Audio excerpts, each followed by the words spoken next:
Let's cross down now, head south and cross to Alice Porter, who is GBNews' London reporter, and she is at King's Cross Station, bustling more there with picket lines. But what about people turning up hoping that there might have been a train?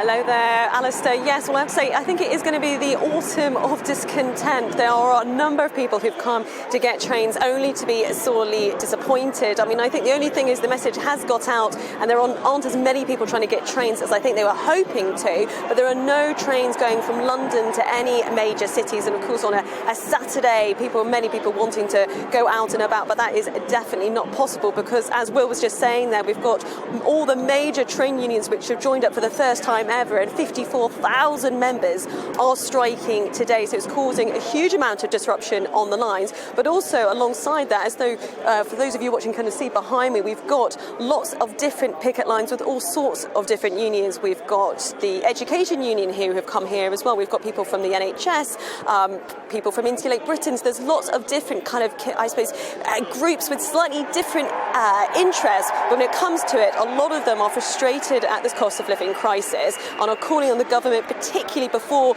the Tory party conference, which we know starts on Monday in Birmingham, are really urging train for the government.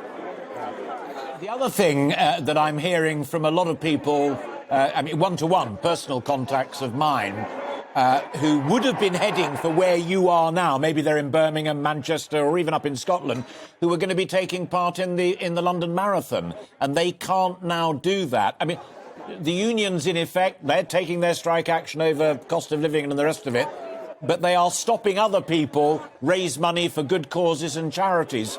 Do they not get that? Yeah.